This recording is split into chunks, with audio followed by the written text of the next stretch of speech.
Daniel chapter 3. Ang ribultong ginto ni Nebuchadnezzar. Nagpagawa si King Nebuchadnezzar ng isang ribultong ginto na 90 feet ang height at 9 feet ang width. Pinatayo niya ito sa kapatagan ng Dura sa probinsya ng Babylon. Tapos, pinatawag niya ang mga in-charge sa mga regions, mga tagapangasiwa, mga governors, mga advisors, mga treasurers, mga judge, mga maestrado, at lahat ng mga officials ng mga probinsya. Pinapunta sila ng hari sa dedication ribulto na pinagawa niya.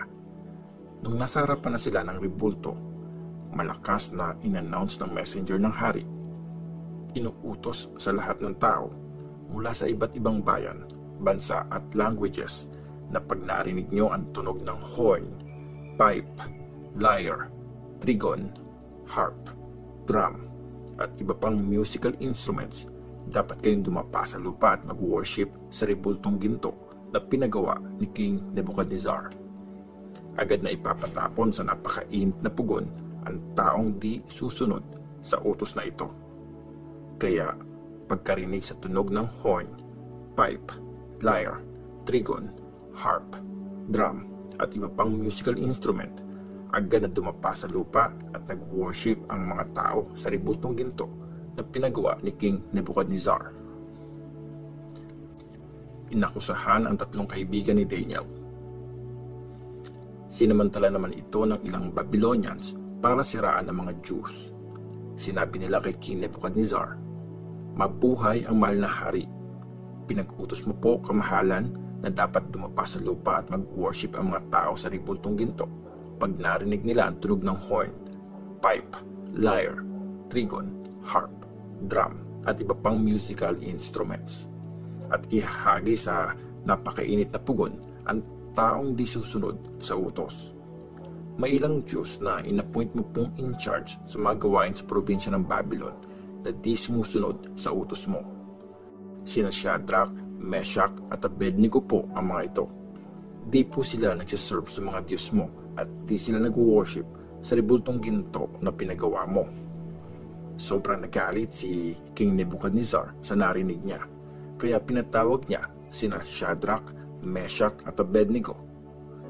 Tinanong niya sila, "Shadrach, Meshach, at Abednego, totoo bang di kayo nagsiserve sa aking mga Diyos at di kayo nag-worship sa ginto na pinagawa ko?" Ngayon, sa oras na tumunog ang horn, pipe, lyre, trigon, harp, drum, at iba pang musical instruments, dumapa kayo sa lupa at mag-worship sa pinagawa kong ribultong ginto. Kung hindi, ipapatapon ko agad kayo sa napakainit na pugon. Sa tingin nyo ba, may Diyos na makakapagligtas sa inyo mula sa mga kamay ko? Sumagot sina Shadrach, Meshach, at Abednego, "Mahal na hari, di na po namin susubukang i-defend ang sarili namin tungkol sa bagay na ito. Kung kaya ng Diyos na pinagsisilbihan namin na iligtas kami sa napakainit na pugon at mula sa mga kamay mo, mahal na hari, ililigtas niya kami. Pero kahit di niya kami iligtas, gusto po naming malaman mo, mahal na hari, na di kami magsiserve sa mga Diyos mo at di kami mag-worship sa ribultong ginto na iyong pinagawa." Hinagis ang tatlong kabataan sa napakainit na pugon. Namula sa sobrang galit ang mukha ni Nebuchadnezzar dahil kina Shadrach, Meshach, at Abednego. Kinutos niyang painitin ang pugon ng 7 beses higit sa nakasanayan. Tapos, inutusan niya ang pinakamalalakas niyang mga sundalo na itali sina Shadrach, Meshach, at Abednego at ihagis sa napakainit na pugon. Agad na tinali ang tatlong lalaki na suot-suot pa mga mahahaba nilang panloob na damit, mga robes, mga sombrero, at iba pang damit. Tapos, hinagi sila sa napakainit na pugon. Sa sobrang higpit ng utos ng hari na patindihin ang init ng pugon, nasunog ang mga lalaking naghagis sa tatlong kabataan. Pero, nakatali pa ring bumagsak sa gitna ng napakainit na pugon sina Shadrach, Meshach at Abednego. Sa sobrang gulat, biglang napatayo si King Nebuchadnezzar. Sinabi niya sa mga officials niya, "Di ba 3 lang ang pinatapon ko sa napakainit na pugon?" "Opo, mahal na hari," sagot nila. "Pero bakit 4 na lalaki ang nakikita ko, hindi nakatali at naglalakad sa gitna ng apoy na di man lang nasusunog? At parang anak ng mga Diyos yung ika-4." Pinalaya at pinromote sa tungkulin ang 3 lalaki. Lumapit si Nebuchadnezzar sa pinto ng napakainit na pugon at sumigaw, "Shadrach, Meshach at Abednego, mga servants ng kataas-taasang Diyos, lumabas kayo at pumunta rito." Kaya lumabas nga sila mula sa pugon. Lumapit sa kanila mga in-charge sa mga regions, ang mga governors at ang mga advisors ng hari. Nakita nilang di man lang napaso ng apoy ang mga katawan ng 3 lalaki. Di man lang nasunog kahit konti lang ang mga buhok nila o ang mga damit nila. Di rin sila nag-amoy usok.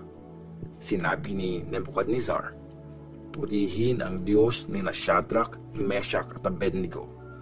Pinadala niya ang angel niya para iligtas ang mga servants niya na nagtiwala sa kanya.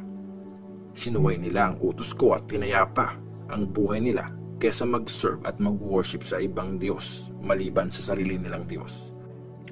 Kaya naman, ito ang utos ko. Gigibain ang bahay at tatadtarin ang kahit sinong tao mula sa kahit anong bayan, bansa o language na magsasalita laban sa Diyos ni Shadrach, Meshach at Abednego. Walang ibang Diyos na makakapagligtas sa tao tulad ng ginawa ng Diyos nila. At binigyan ng hari sina Shadrach, Meshach at Abednego ng mas mataas pang posisyon sa probinsya ng Babylon. Daniel chapter 4. Ang pangalawang panaginip ni Nebuchadnezzar. Gumawa ng announcement si King Nebuchadnezzar para sa lahat ng tao sa iba't ibang bansa, lahi at language sa buong mundo. Ito ang sinasabi, "Greetings! Sumainyo sana ang kasaganahan. Masaya kong ikukwento ang mga himala at nakakapilib na bagay na ginawa ng kataas-taasang Diyos para sa akin. Ang galing ng kanyang mga signs, powerful ang mga himala niya, walang hanggan ang kanyang kaharian. Forever siyang mamamahala. Payapa ako nagpapahinga noon at saganang namumuhay sa aking palasyo. Pero nagkaroon ako ng isang nakakatakot na panaginip. Nakakita ako ng mga nakakabahalang vision habang natutulog. Kaya pinag-utos kong dalhin sa akin ang lahat ng matatalinong advisors ng Babylonia para sabihin sa akin ang meaning ng panaginip ko. Dumating naman ang mga magicians, ang mga manghuhula, ang mga mangkukulam at ang mga astrologers. Kinuwento ko sa kanila ang panaginip ko, pero walang nakapag-explain ng meaning nito. Tapos dumating si Daniel, tinatawag din Belteshazzar, ayon sa pangalan ng Diyos ko.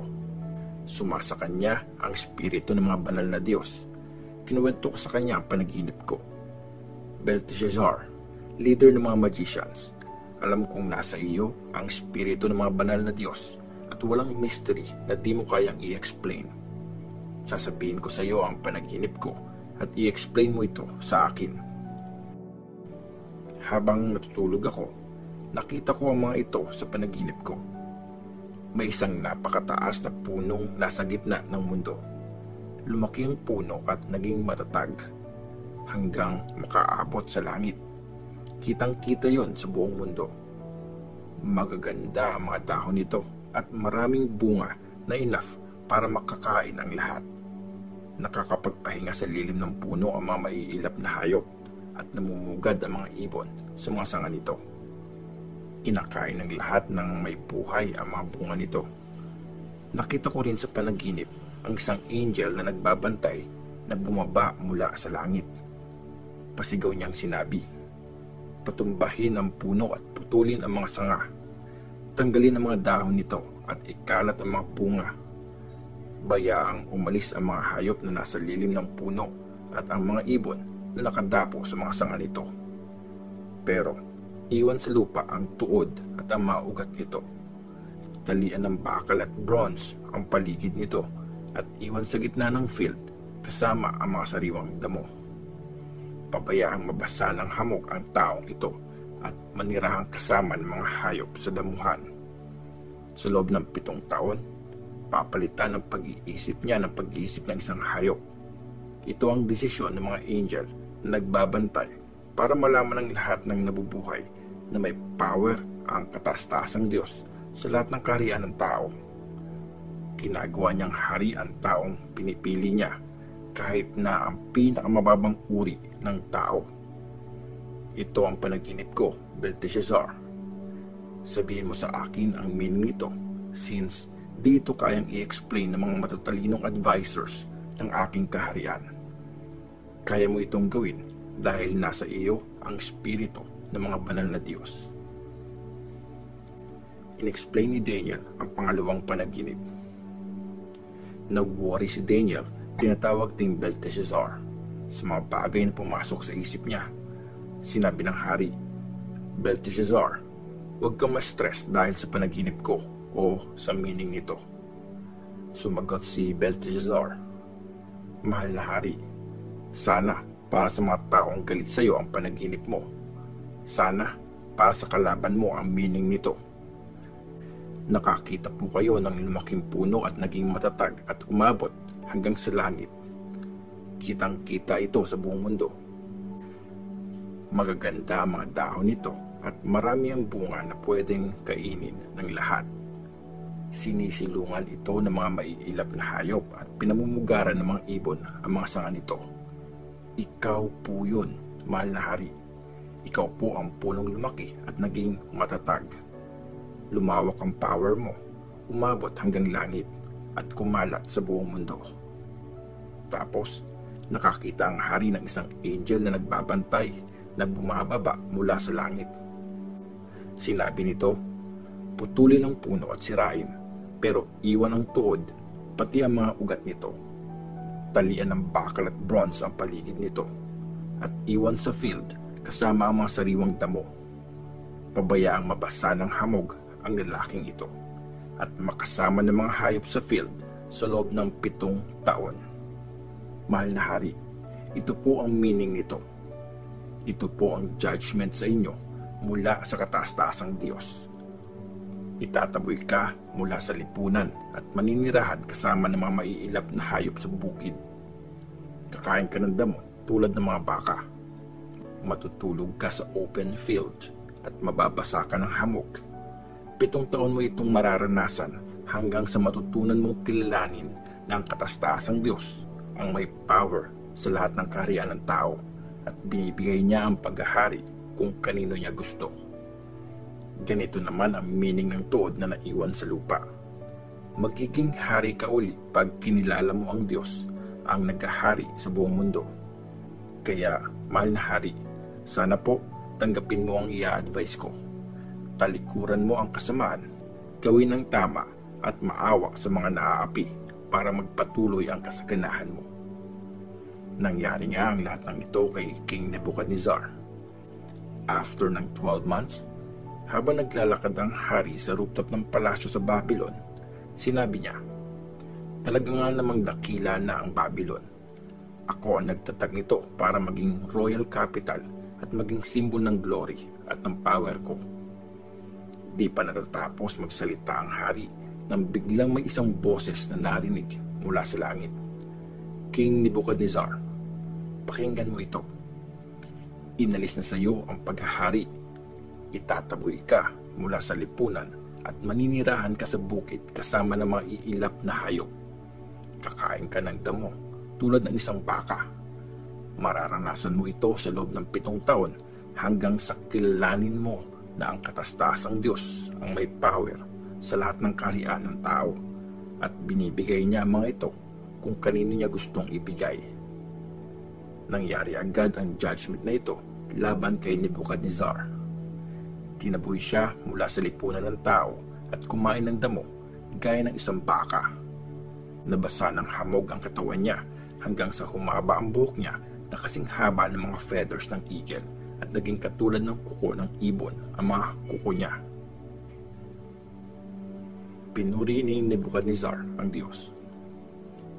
After ng 7 taon, akong si Nebuchadnezzar ay tumingala sa langit at muling bumalik sa dating katinuan. Pinuri ko at pinarangalan ang kataas-taasang Diyos na nabubuhay forever. Walang hanggan ang power niya. Nananatili ang paghahari niya forever. Walang halaga sa kanya ang lahat ng naninirahan sa mundo. Ginagawa niya sa mga angels sa kalangitan at sa mga nakatira sa mundo kung ano ang kanyang gusto.